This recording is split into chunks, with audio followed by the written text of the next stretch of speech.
Assalamualaikum warahmatullahi wabarakatuh. Perkenalkan, nama saya Putri Rizky Cahyani. Di sini saya akan mempresentasikan tentang audit siklus akun modal dan pembayaran kembali. Akun-akun dalam siklus akun modal dan pembayaran kembali, akun-akun ini tergantung pada bisnis yang dioperasikan oleh perusahaan dan bagaimana operasi tersebut dibiayai.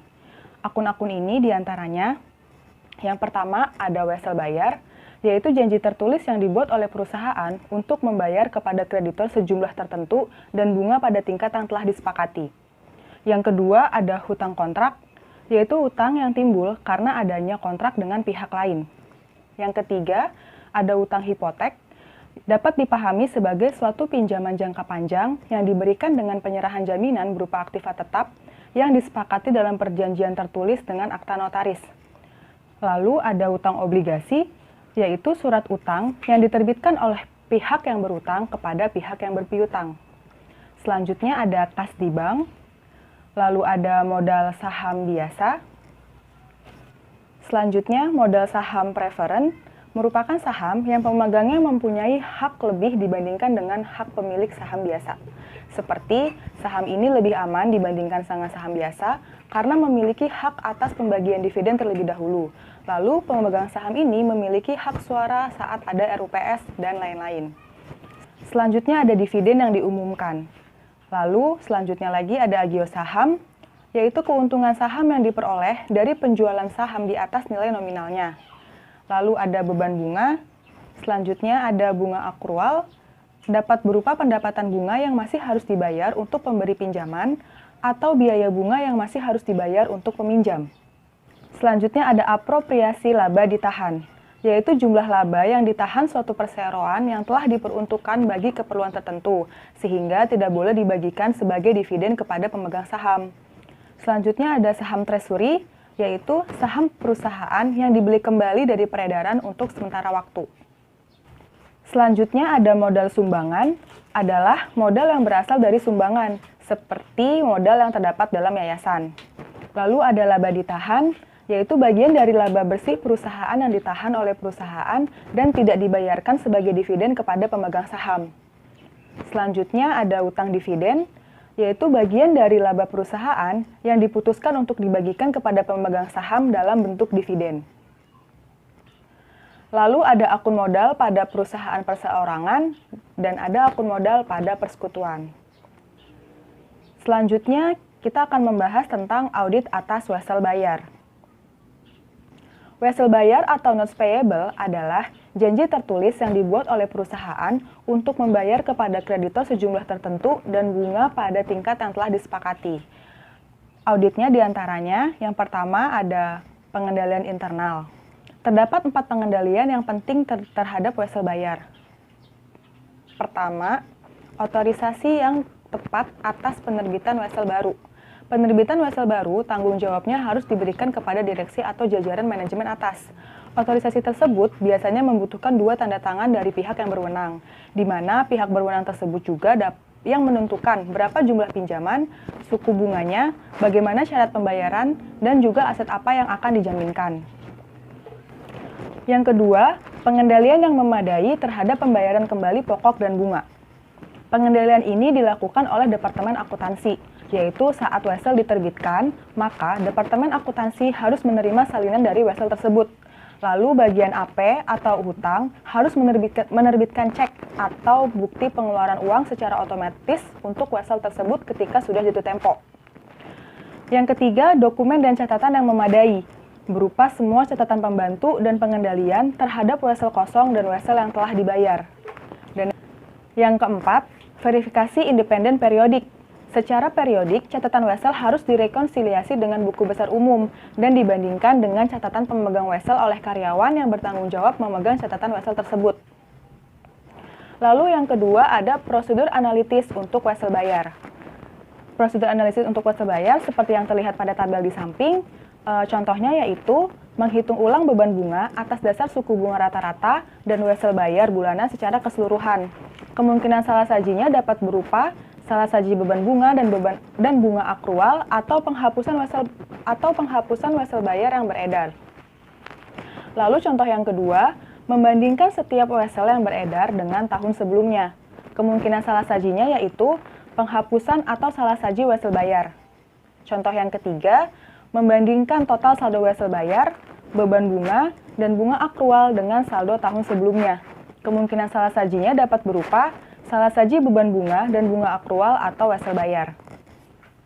Lalu yang ketiga, ada pengujian pengendalian dan pengujian substantif atas transaksi. Pengujian atas transaksi WSL bayar melibatkan penerbitan WSL dan pembayaran kembali pokok serta bunganya.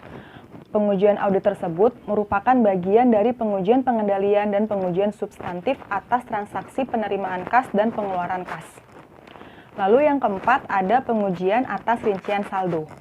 Pengujian atas rincian saldo dilakukan dengan menentukan apa saja tujuan audit yang berkaitan dengan saldo. Setelah itu menentukan prosedur pengujian yang sesuai dengan tujuan audit tersebut, seperti yang ada pada tabel di samping. Selanjutnya ada audit atas ekuitas pemilik. Audit atas ekuitas pemilik yang pertama yaitu ada pengendalian internal, terdiri dari otorisasi transaksi yang tepat. Setiap transaksi ekuitas pemilik umumnya bersifat material, sehingga diperlukan otorisasi yang tepat, yaitu transaksi tersebut harus disetujui oleh Dewan Direksi. Jenis transaksi ekuitas pemilik berikut yang biasanya memerlukan otorisasi khusus. Pertama, ada penerbitan modal saham.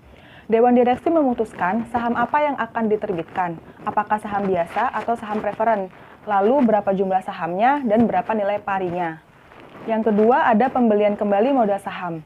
Semua transaksi yang berkaitan dengan pembelian kembali modal saham juga harus diotorisasi oleh Dewan Direksi, seperti penentuan waktu pembelian kembali dan jumlah yang akan dibayar. Yang ketiga ada pengumuman dividen. Pada kegiatan ini, Dewan Direksi harus mengotorisasi bentuk dividen, baik berupa tunai atau berupa saham, berapa jumlah dividen per saham, catatan dan tanggal pembayaran dividen. Lalu poin B, penyimpanan catatan dan pemisahan tugas yang tepat. Pengendaliannya dapat dilakukan dengan penugasan personil yang tepat, prosedur penyimpanan catatan yang memadai, serta verifikasi internal yang independen atas informasi dalam catatan. Pengendalian terhadap modal saham, sebagian besar perusahaan menyimpan pembukuan sertifikat saham dan file induk modal saham pemegang saham. Catatan sertifikat modal saham atau Capital Stock Certificate Record mencatat penerbitan dan pembelian kembali modal saham selama umur perusahaan. Lalu, file induk modal saham pemegang saham atau Shareholders Capital Stock Master File adalah catatan saham yang beredar pada suatu waktu tertentu. Pengendalian internal yang mempengaruhi pembayaran dividen dapat berupa 1. Cek dividen yang disiapkan dari catatan sertifikat modal saham oleh seseorang yang tidak bertanggung jawab menyimpan catatan modal saham. Kedua, setelah cek disiapkan, dilakukan verifikasi independen atas nama pemegang saham dan jumlah cek, serta merekonsiliasi total jumlah cek dividen dengan total dividen yang diotorisasi dalam notulen. Yang ketiga, akun dividen impres yang telah terpisah digunakan untuk mencegah pembayaran jumlah dividen yang lebih besar dari yang diotorisasi. Lalu, poin C, panitera independen dan agen transfer saham. Setiap perusahaan yang sahamnya terdaftar di bursa saham diwajibkan memiliki panitera independen atau independent register sebagai pengendali untuk mencegah penerbitan sertifikat saham yang tidak tepat. Kebanyakan perusahaan berukuran besar juga menggunakan jasa agen transfer saham atau stock transfer agent untuk menyimpan catatan pemegang saham, termasuk mendokumentasikan transfer kepemilikan saham. Lalu yang selanjutnya ada audit modal saham dan modal disetor. Auditor harus memperhatikan tujuan audit yang ingin dicapai pada saat mengaudit modal saham dan modal disetor. Di antaranya yaitu 1. Transaksi modal saham yang ada telah dicatat. Tujuan yang berkaitan dengan transaksi ini yaitu kelengkapan. Yang kedua, transaksi modal saham yang dicatat memang terjadi dan dicatat secara akurat. Tujuan yang berkaitan dengan transaksi yaitu keterjadian dan keakuratan. Lalu yang ketiga, modal saham telah dicatat secara akurat. Tujuan yang berkaitan dengan saldo yaitu keakuratan. Lalu yang keempat, modal saham telah disajikan dan diungkapkan secara layak. Keempat, tujuan penyajian dan pengungkapan. Lalu yang ketiga ada audit dividen. Saat melakukan audit dividen, auditor pun harus memperhatikan tujuan auditnya. Di antaranya, Yang pertama, keterjadian. Dividen yang dicatat memang benar-benar terjadi. Memeriksa notulen rapat Dewan Direksi menyangkut otorisasi jumlah dividen per saham dan tanggal dividen. Yang kedua, kelengkapan. Dividen yang ada telah dicatat.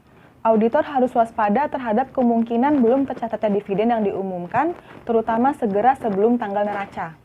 Lalu yang ketiga, keakuratan. Dividen telah dicatat secara akurat, dapat diaudit dengan menghitung kembali jumlah atas dasar dividen per saham dikalikan dengan jumlah saham yang beredar. Lalu yang keempat ada keterjadian. Dividen dibayar kepada pemegang saham yang ada. Auditor dapat menguji hal ini dengan memilih sampel pembayaran dividen yang tercatat dan menelusuri nama PI pada cek. Lalu yang kelima ada kelengkapan. Utang dividen tersebut benar-benar telah dicatat. Dan yang keenam, keakuratan. Utang dividen telah dicatat secara akurat. Pengujian atas utang dividen harus dilakukan bersamaan dengan dividen yang diumumkan. Setiap dividen yang belum dibayar harus dicatat sebagai kewajiban.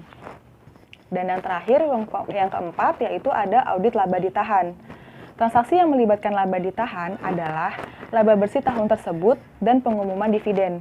Untuk audit laba ditahan diantaranya, pertama, auditor menganalisis laba ditahan selama tahun berjalan. Setelah auditor yakin bahwa transaksi yang tercatat telah diklasifikasi dengan benar sebagai transaksi laba ditahan, langkah selanjutnya adalah memutuskan apakah hal itu telah dicatat secara akurat. Bukti audit yang diperlukan untuk menentukan keakuratan itu tergantung pada sifat transaksinya. Lalu yang terakhir, auditor juga harus mengevaluasi apakah ada transaksi yang sebenarnya harus dimasukkan tetapi belum dilakukan. Sekian presentasi dari saya, kurang lebihnya mohon dimaafkan. Wassalamualaikum warahmatullahi wabarakatuh.